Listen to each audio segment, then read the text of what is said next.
Larisa, nos ha sido muy difícil recolectar información en torno a tu biografía. Conocemos muchos de tus libros y artículos y tenemos información sobre tu actividad docente. También sabemos que has recibido muchos reconocimientos por tus contribuciones a las ciencias sociales. ¿Podrías decirnos algo sobre tu trayectoria intelectual? Por ejemplo, ¿podrías nombrar algunas de las figuras dentro de las teorías de las ciencias sociales que han dejado huella en la formación de tu pensamiento científico? Bueno, yo estudié mi licenciatura, mi PA, en Berkeley, siendo madre de 3 hijos y medio, porque mi hija nació el primer año que estuve ahí.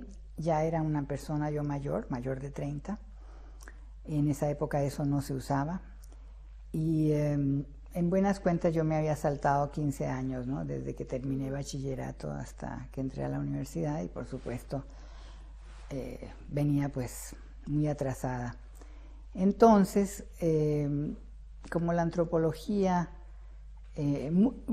uno toma los cursos que quiere y en general hay pocas grandes teorías, ¿no?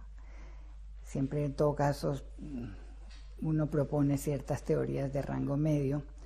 Entonces, yo siempre me sentí un poco débil en el asunto de teorías, ¿no? Pero sí, en uno de los cursos que tomé, que fue el curso de antropología económica, me tocó por casualidad la visita del doctor George Dalton, que era un antropólogo económico importante en Estados Unidos, y que había él como descubierto a Polanyi, el historiador húngaro-americano, y se dedicó realmente a introducir las teorías de Polanyi a la antropología.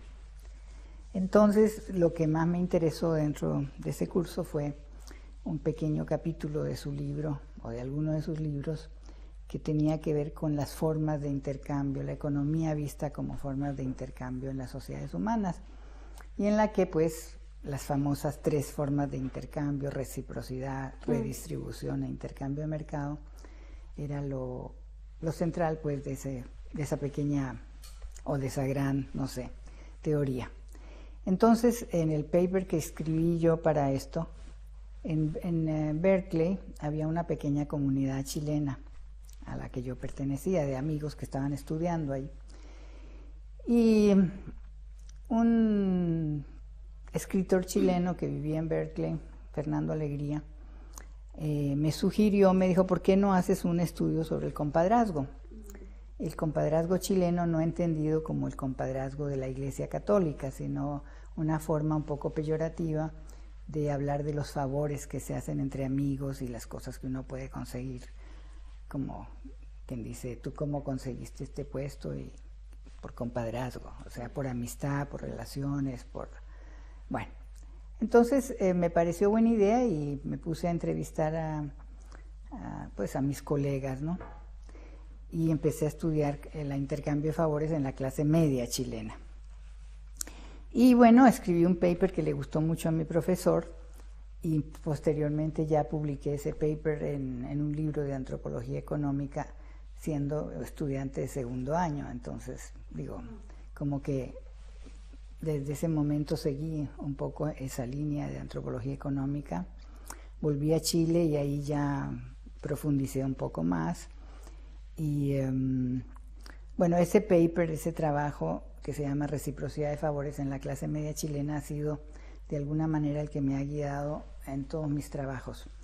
Entonces la idea que yo quería decir era que aunque Polanyi dice que ese tipo de intercambio se da solamente y sobre todas las cosas en las sociedades muy primitivas, por ejemplo en las bandas, en que sale un cazador, mata un animal, lo trae y todo el mundo come, y al día siguiente otro cazador o una mujer que recolecta una canasta de manzanas y lo reparte entre todas, pero eran bandas pequeñas, entonces lo que prevalecía era la reciprocidad como intercambio.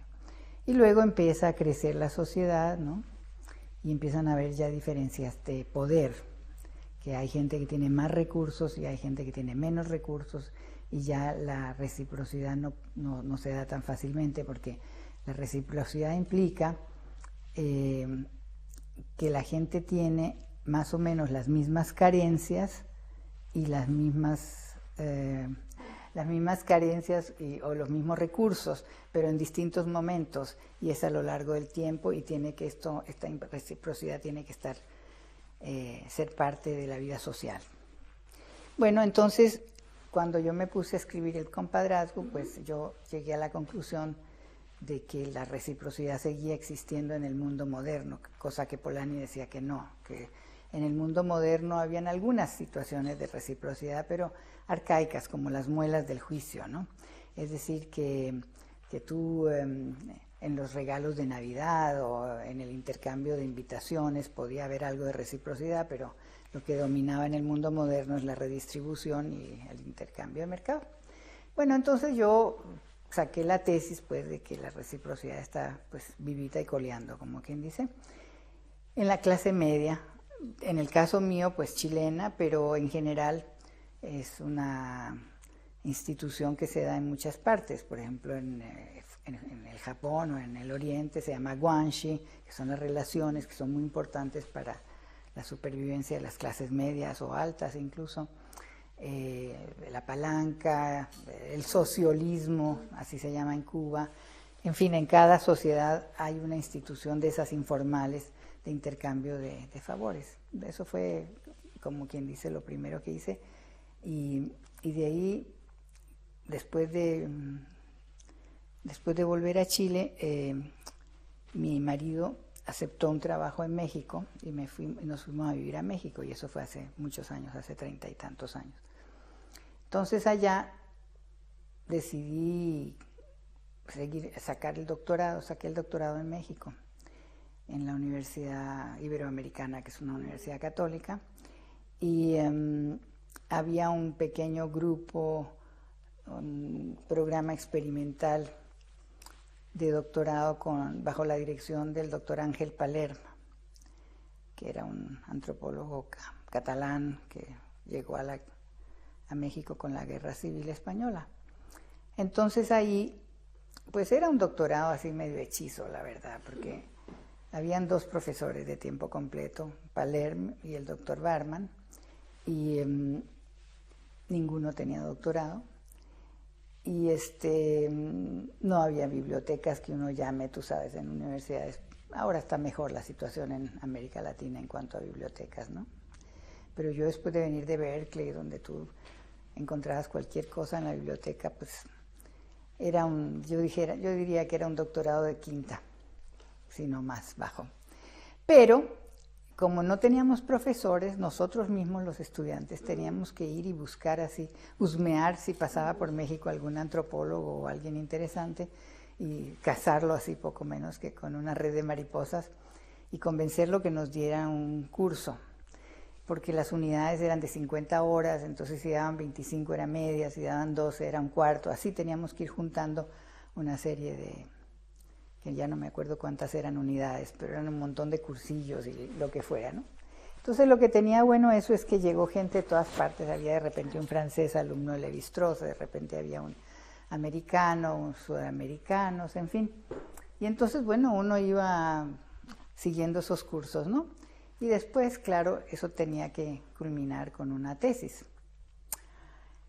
Entonces, yo me puse a buscar trabajo para también hacer la tesis en eso.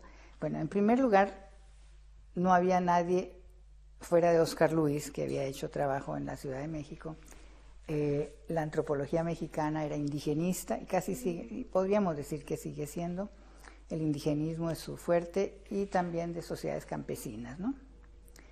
El doctor Palermo estaba completamente en contra de la antropología urbana, porque sentía que los estudiantes pues se les iba a hacer muy fácil hacer su trabajo de campo en la ciudad, y que el trabajo de campo era indispensable, lo cual es cierto. Pero yo le dije, mira, yo tengo 4 hijos chicos y no me puedo ir a la selva lacandona, ¿no? Total que lo aceptó, pero a regañadientes. Pero como yo iba a ser la primera doctora de toda la Universidad Iberoamericana, entonces se requería que el que me dijera la tesis fuera doctor. Entonces teníamos nosotros que también salir a buscar en el extranjero, en realidad, un doctor. Y un día, bueno, entonces yo mientras tanto conseguí un trabajito en esta barriada que se llama La Cerrada del Cóndor, se ha vuelto muy famosa por mi libro, La tal Cerrada del Cóndor. Y